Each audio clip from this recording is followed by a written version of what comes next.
Hey, it's JD here in Our Dad's Garage. This is my old shop chair, and I love this chair. It was actually my dad's chair. It's probably a chair that he used for years and years and years, and it's made out of fiberglass, and it's old, probably made in the 50s or 60s. It swivels, but it's a perfect shop chair. And I've done a couple of repairs on it on the side. I don't know if you can see that over the years. Not really good repairs, but you know, just kind of beefed it up because it's kind of gotten old. I don't know if you can see here, it's cracking so that when you sit in it, it's not gonna last much longer. And I thought this might be a good little project for us to do to kind of renovate this chair and see kind of how fiberglass works. So fiberglass is cool. It's fibers of glass to give it strength, and a resin with mixes inside the resin that harden, and it kind of makes a hard plastic, but really good structure. So if you do a fiberglass repair, you need to always wear gloves. You probably ought to wear a respirator, especially if you're going to do any sanding on fiberglass, because the dust is not good for you to get inside your lungs. And we're going to go from there, and we're going to get this thing fixed. See what we do. Okay, real quick, to get this done, you're going to need a couple of things. And one of the things you're going to need is some fiberglass. They sell this stuff in sheets, and that's the actual fiber. That stuff can make you itch, it can get in your skin, so you want to kind of handle it with care. You're going to also need fiberglass resin.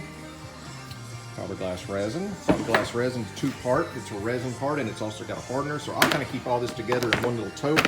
So anytime I need to do a fiberglass repair, I've got it. We're going to need a wrench to take the seat off of the base. We're going to need a little cup to mix our resin in. We're going to need a little stick to mix up our resin. You probably will need a little paintbrush or some kind of way to spread the resin. I'll show you how I'm going to do it. And you're going to need a pair of gloves. So we'll go over here to the glove drawer and we grab some gloves. Okay, so first we got to get the base off of the chair. Easy peasy.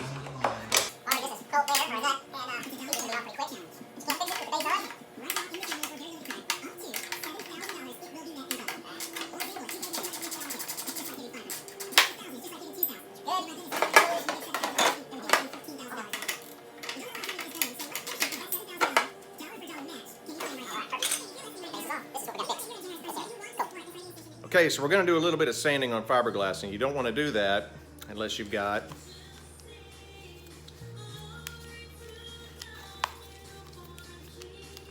sand on fiberglass unless you've got a respirator.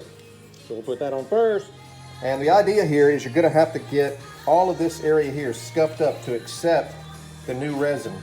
So we're going to do a pretty good scuff up all around this area here. We need something pretty good to do that with, and I'm going to use that guy. So here we go.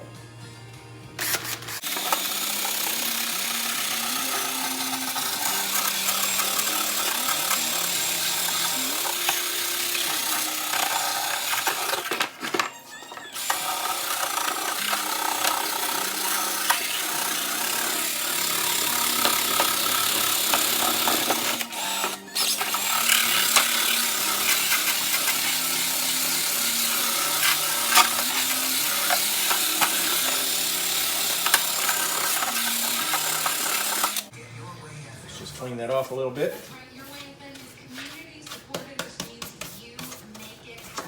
And that's good. That's going to give something for the new resin to attach to bite into. That's what we're looking for. We need to get these little pieces off. Just don't want to get them all gooped up with resin. So we'll put those aside and save those. And we're ready to mix some resin. Okay, so if we read on the back of the can, it says right in here somewhere, it says that when you mix this, it takes about 8 drops per ounce. Well, there's a cup in my little thing here. I'm not going to mix up a whole thing, maybe a half a cup. So we're going to have about 8 drops per ounce. That's at 75 degrees. When you work with this stuff, you kind of have to use your own best judgment. But if you don't use enough hardener, it'll take a long time for it to harden. So we're going to use, let's see, I'm going to do about a half a cup. I'm going to use 8 drops per ounce. That's going to be, I don't know what the math, I'm going to use a bunch. Okay, great. Okay, so we've got our hardener and we've got our resin. I'm just going to pour a little bit, maybe half full of resin. You can see kind of that's like honey consistency. It's a little more than half. That's okay. This stuff is super sticky. So Don't get it on your skin. And then we're going to put in, let's say 1, 2, 3, 4, 5, 6, 7, 8, 9, 10. 1, 2, 3, 4, 5, 7, 8, 9, 10. 1, 2, 3, 4, 5, 7, 8, 9, 10. About that much hardener. A little more. It's kind of cool here in the shop today, so it may take a little more than usual. This should kick off. When I say kick off, it starts its exothermic reaction, which means it gives off heat. It's an exothermic chemical reaction. Once we get it good and stored, or good and stirred, get it all mixed up great, then you're gonna have about 8 to 12 minutes before this stuff turns into hard plastic, and then that gives you about enough time to get your fabric cut to size, and you can start putting this on your piece. Get your fabric placed where you want it to give it strength, and then in about 12 minutes it sets off and starts getting hard again. So once it starts getting hard, you can't work with it anymore. So that's a good mix. We've got that. I'll get my gloves on. And we'll go from there. Okay, so I've moved the chair bottom back over here to my work surface, and I've got a piece of fiberglass out, and I'm gonna just go ahead and cut this just with some scissors to about the size that I'm looking for. This doesn't have to be done with any great precision. That's probably too big. Let's see. So that's about the patch that I'm looking for. I think I'll do that, and that'll give it a little bit of strength even in the corners. And what I don't need, I can come back and I can cut. So I will force those little holes through about like so. That will do that one. That will do this one. That's going to line up pretty good. That's what I need there. Set that aside. Okay. Now, I don't really need a brush because I'm going to use the gloves. And I like to use my hands anyway, just because. So we get all that out. All that goodness. We're going to rub around, get it spread well. Remember, our crack is right in this area, so that's what the area we really want to reinforce with our resin. All right, you need to use this in a really well-ventilated area, if at all possible. I'm smelling it now. I may have a good headache for the rest of the afternoon, maybe not.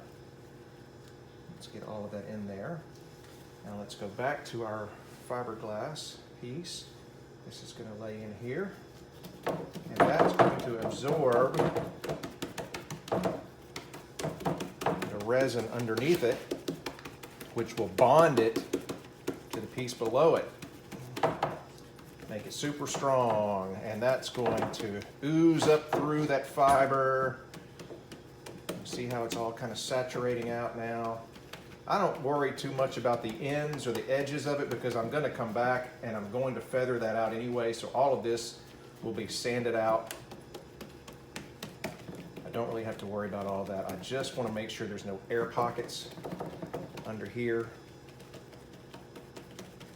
And I may even come back and do another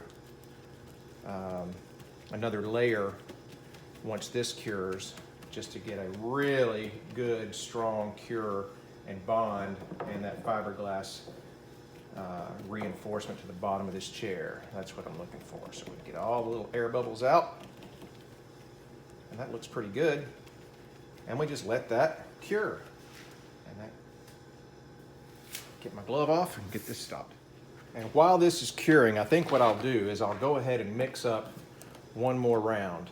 And if I can get this to bond to the other fiberglass before it cures all the way out, it'll actually make a chemical bond between the two, and I won't have to scuff up this piece in order to make it bond. So I'm going to cut another piece of fiberglass out. Get back over this way.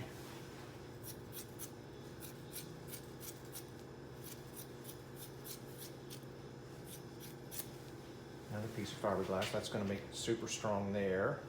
I need my holes. Actually, you know what I'm going to do? I'm just going to make those holes the easy way. Kind of like that and kind of like that. me get my gloves back on. Oh, I'll tell you what, let me mix first. Let me mix the hardener in. And see, it's an exact science, so you want to make sure you use exactly the right amount. That's sarcasm. Mix that up really, really good.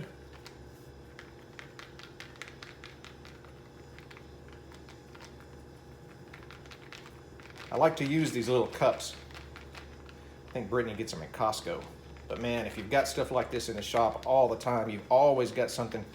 I've got a stack of them, and I just use these mix-up cups, and they're just throwaway. I've got big pans that I use for oil changes that are aluminum foil type pans, and they're just so much easier than trying to clean up all the time.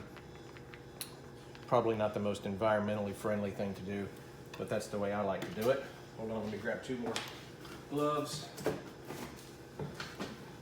Out. Gloves are ready.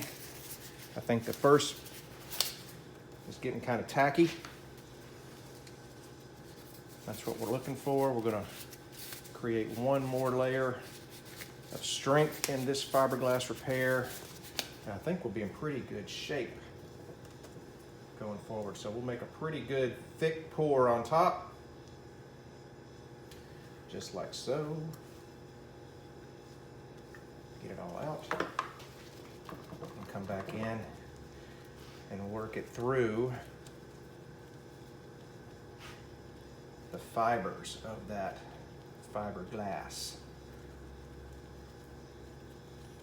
Get all of that in. And it's crazy when the fiberglass, when it gets really good,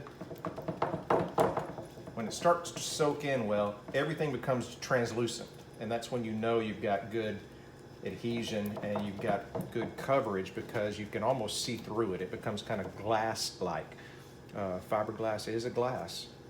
It's glass fiber, just like fiber optics. Okay, and we'll get all of that kind of pressed out. Make sure I don't lose my chair bottom off my table here. Get that all spread across. And that's going to be a good, strong fiberglass repair. I may even go up and bond that together too, just because I've got a little extra resin, and that'll make a cleaner edge. Oh, cut my glove from an earlier repair. Stuff is sharp. It's sharp as glass when it gets cured. So you can cut yourself if you're not pretty careful with it.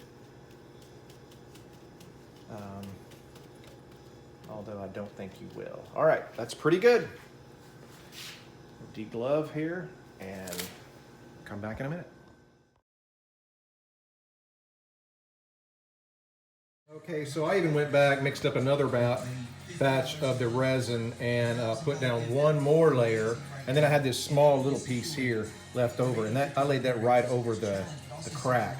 So the cool thing about fiberglass is the fibers are run in the mesh at 90-degree angles of each other. And to really make it strong, if you'll turn it then your next layer down 45 degrees and run those this way, that gives it strength in more than one direction. Then your final one, you go back kind of over that 45 the other direction again. As long as you crisscross those, you're really making strong bonds. That's the cool thing about fiberglass. So hey, not much to look at, but that's the bottom of the chair, and that really is where nobody's going to see it. So once we get this thing cured out, it should be strong. All right, there it is in all of its glory, all cured up, nice hard as a rock. I put the base back on the stand. We've got it. It's a dirty old shop chair.